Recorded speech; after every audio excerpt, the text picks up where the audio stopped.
Hey, true believers, Englentine here with another First Appearance Friday, and this time out, obviously, talking about the Golden Age Flash, Mr. Jay Garrick himself, and yes, I'll get to Barry Allen at some point. Anyway, let's get to it. So looking at the cover, and we know this is one of the most iconic comic covers ever created, and it's a beautiful image. I really do like this. I particularly like the reprints where it erases the Hawkman and other advertisements on the side. But it really is a dynamic image. But there's always been one little thing that's bothered me, and that is the fact that he's about to be shot through the hand. I know he's supposed to be catching the bullet, and it's done better in the book, but this particular image, yeah, that bullet's going through, buddy. God bless Gardner Fox for helping to create the original Flash. I'll never take that away from him. However, this introductory image to the Flash that we get when we open the book, he's running on his tiptoes. He's got a rectangular body, and his right leg must be a foot shorter than his left leg for it not to be sticking out from behind him. It's not a great image to start off, but let's see where the book goes. Faster than the streak of lightning in the sky, swifter than the speed of the light itself, fleeter than the rapidity of thought is the Flash. Reincarnation of the winged Mercury, his speed is dismay of scientist. Dismay? Like they're saddened because he's fast? I'm not gosh darn it, why is he so fast? I'm so dismayed. The joy of the oppressed and the open-mouthed wonder of the multitudes. And when I was talking about the cover, I accidentally referred to the lady as Iris. It's not. Her name's Joan. And in the rest of the page, we see Jay Garrick trying to catch up to her. Joan, come on, wait up for me.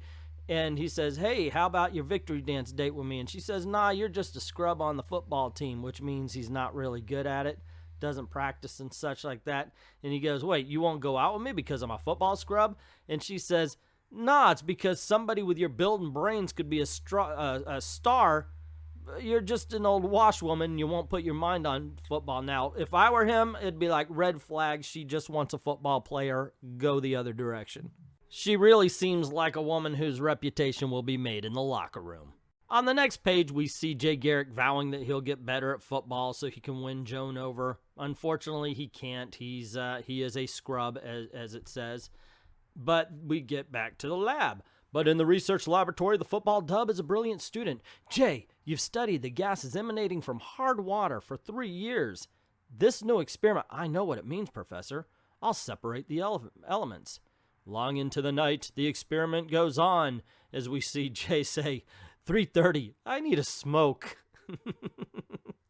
Sounds like weaponized nerd rage. 3:30 in the morning, time to light up that lighter. And he's sitting there, oh, boy, that feels good. Football training or no training. And okay, you're a scientist. You're doing an experiment instead of mind on the experiment. And he's thinking about football, fine. Leans in and knocks over all of his beakers, causing fumes from the hard water to flow up. After doing some research for this issue, I found that he wouldn't be getting super speed so much as eczema. Or maybe heart disease if he was exposed to a lot of it.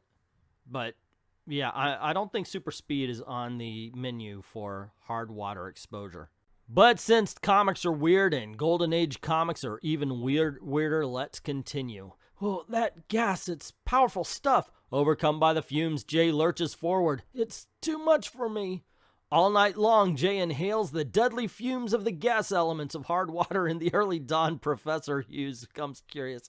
Okay, I'm just going to throw this out there, but I'm thinking if you're breathing deadly fumes all night, perhaps, maybe, he'd be dead? I know, it's a crazy theory, and I'm just tossing it out there. Like I said, comic books can be weird, but let's continue. The professor finds him. Jay, oh my boy, help me. Help somebody. Is it serious? Well, he was breathing deadly fumes all night. I don't know, it's a new gas. You know, I can't foresee its results. Okay, it was new, but they knew it was deadly. Jay lies between life and death for weeks, but the young, healthy body fights back to life. Boy, that food tastes good. Could eat a horse. You'll eat mush for another week and like it. hey, look, it's Midge from the Archies. And so we meet up with a professor, and he's talked to another doctor. He says, hey, it's strange, we've taken 20 tests, and they all indicate the same thing. I don't want to alarm you, Professor. Unless the specialist from New York is crazy, your boy will be the fastest thing ever walked on Earth. The elements of hard water will speed up a person's reflexes. The gas injects him like a vaccination. It injects him. You know, the writing here is almost like somebody who is really dumb trying out big words for the first time. Why is it that in the 40s, scientists never had necks? Just wondering. Anyway, it says science knows that hard water makes a person act much quicker than ordinarily. I looked it up and they said it could be just like milk and magnesia. That's why I use that joke. So it could make you move more than ordinarily in some ways. But also, if they knew this, why wouldn't they go, hey, hard water for everybody. Let's change the world. Everybody's got super speed now.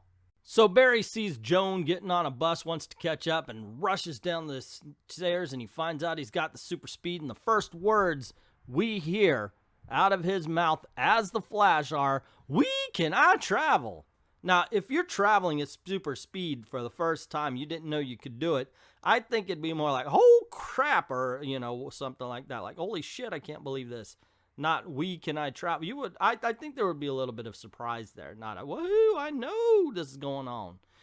That just doesn't make sense. So he catches up to Joan, and she's like, oh, hey, where'd you come from? All of a sudden you appeared before me. We'll ignore the fact that he's behind her. She's so startled, as a matter of fact, she decides to give up on the bus she was getting on, telling him that she was going to go to the library to get a book. He says, hold on, I won't be just a minute. And then we see a stunned librarian going, huh, you sprang from thin air. And he's like, never mind, stamp this book. Because he's kind of rude to her that way. Not wanting to keep his super speed a secret, he dashes out right in front of the librarian, leaving her to go, he's disappeared, I'm going to faint, and I think I will. And Joan says, why you've got it, and you weren't gone 2 seconds even. Jay, what happened to you? It scares me, sort of, but I guess I'm just a freak of science. Anyhow, will you go to the dance with me? I'm a freak. Go with me.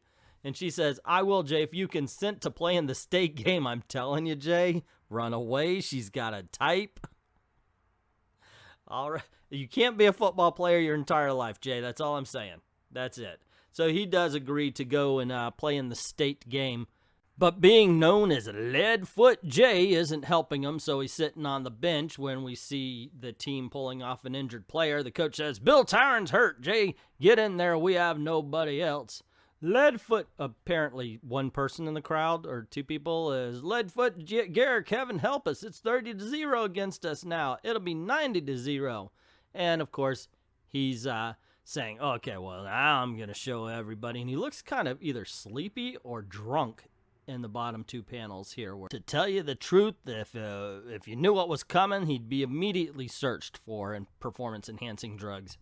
And so Jay just uses super speed right in front of everybody, man. I thought, okay, this is Golden Age is funny sometimes because he's just zipping right along on that football field.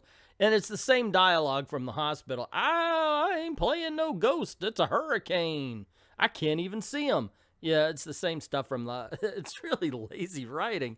I love the Flash, man. And I got to say, I actually like Golden Age Flash, but it's funny when you read these and start breaking them down, how it just falls apart. So while everybody else is playing the game, he goes up to ask Joan how he's doing it, and she just thinks it's great because, you know, she wants to bang football players. So Jay continues to use his speed to help win the football game by a huge margin, and as he's hoisted on the shoulders of his other players, he brags about how he's a football star and he's going to bang the football slut later.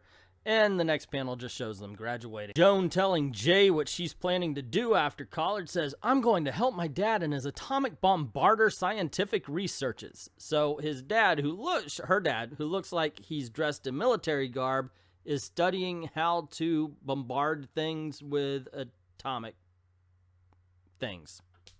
All right. Way to go. And Jay is off for his assistant professorship at Coleman University. And while he's there, one evening in New York, he reads the papers saying racketeers wreck stores, because they all had those kind of titles back then, I guess. And he says, maybe the district attorney wasn't fast enough for them, but something ought to be done about this. And that night, the gangsters are visited by a figure clad in the wings of Mercury, a human bolt of lightning, the Flash.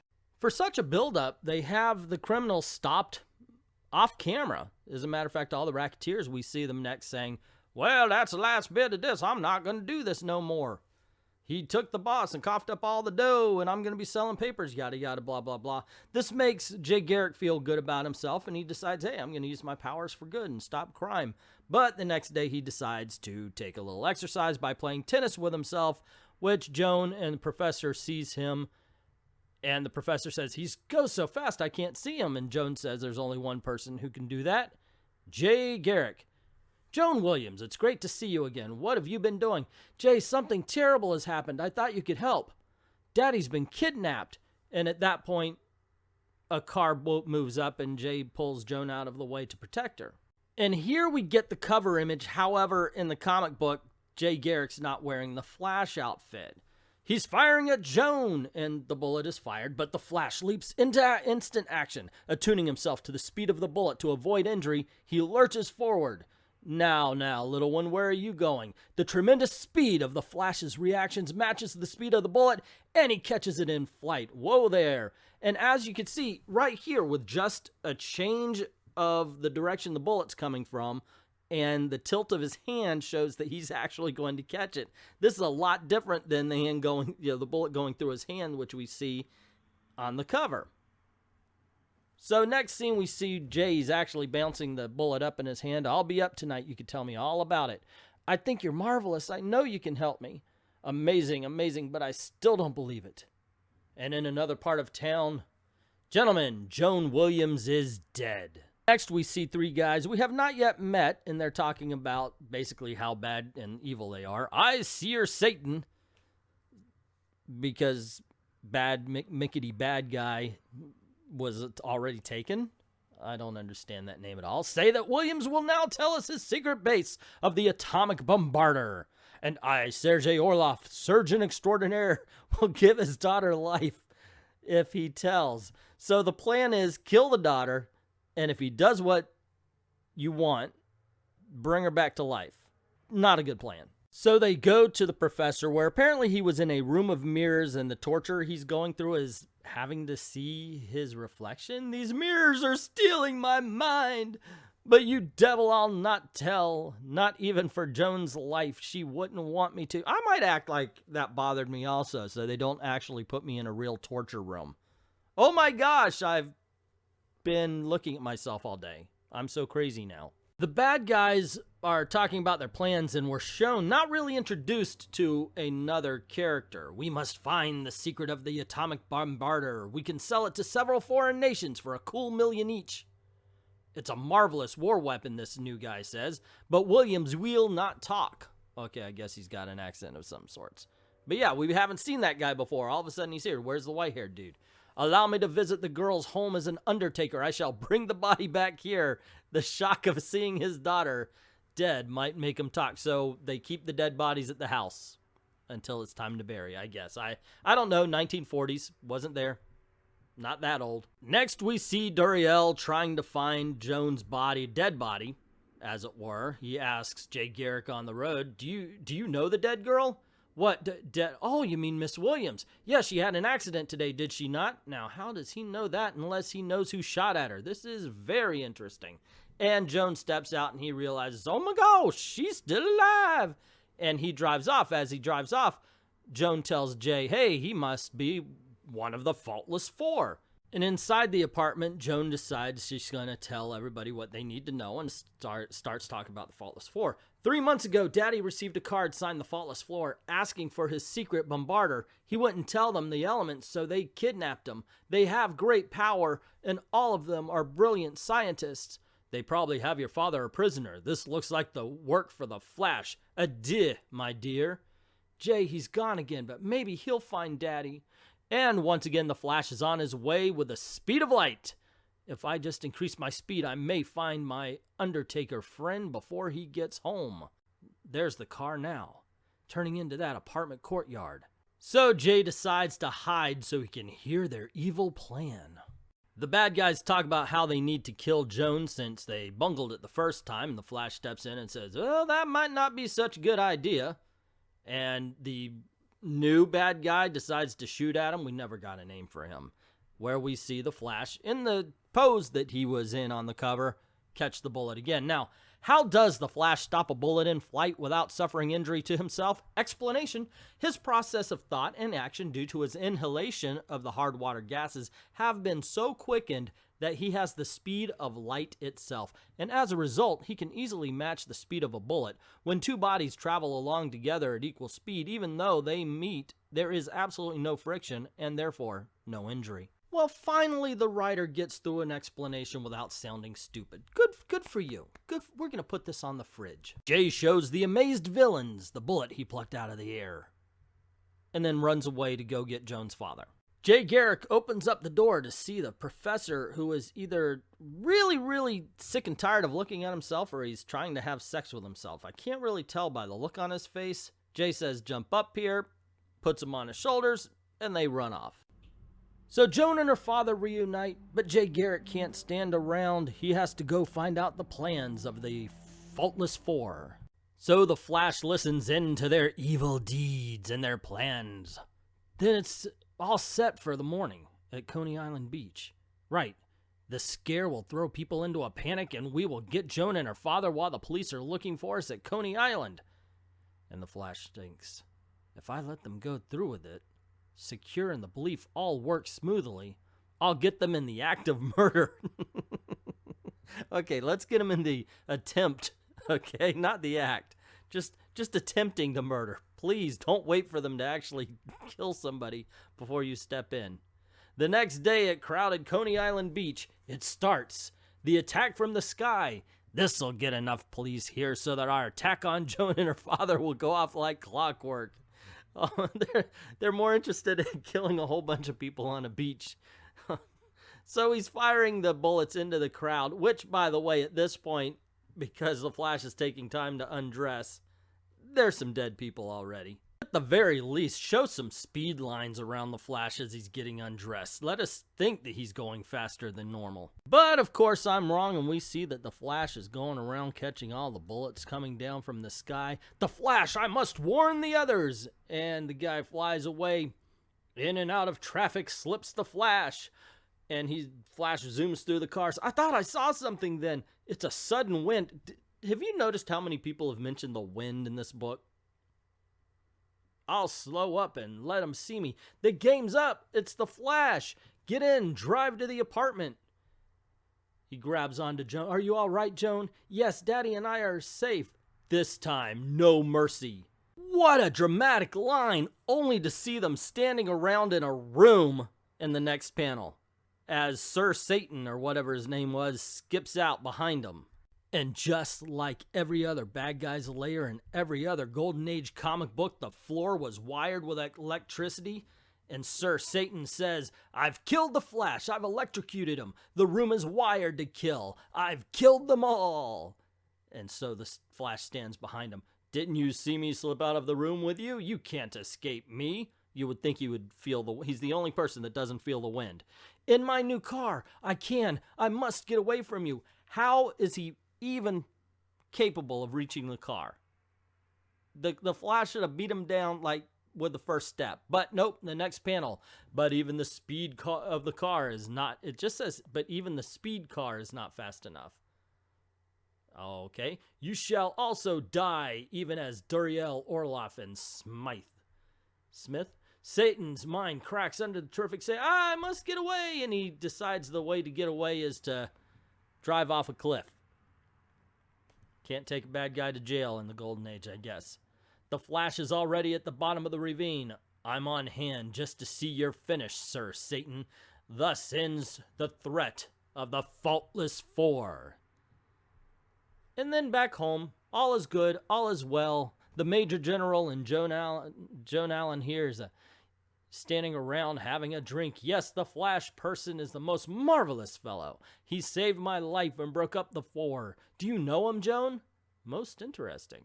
I just can't imagine, Dad. Anyhow, a secret's a secret, isn't it? Wink. Next month, another amazing story of the one and the only, the Flash. And there you go, true believers, the very first story starring the Flash. In this case, like I said, it's Jay Garrick, not Barry Allen, so it's Golden Age. I mean, that's the best way to describe it. The story is very simple, and at some places it's kind of dumb, in all honesty. The dialogue is just bad at points. It's like I said before, it really does feel like somebody who doesn't know how to use big words was trying to use big words. And sometimes I'm that guy, so I understand how bad that can be.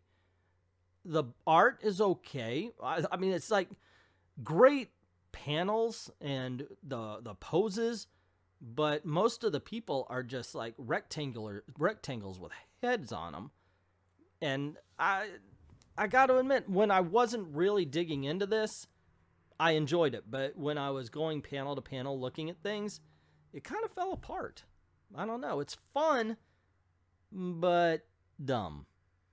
That would be my review of Flash Comics #1, the first appearance of Flash.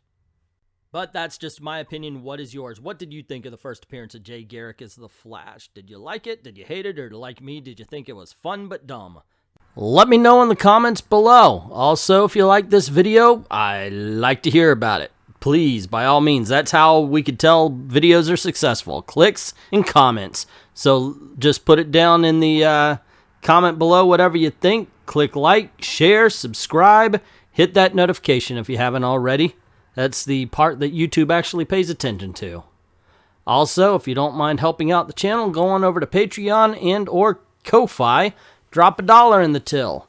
Helps keep the lights on, helps keep making videos for you. Now, there are monthly plans as well, and if you don't mind just helping out with a tip, there's a tip jar on Ko-Fi. Easy peasy. I'd like to thank everybody who's already done that, and to everyone, all of the true believers, thank you very, very much for watching.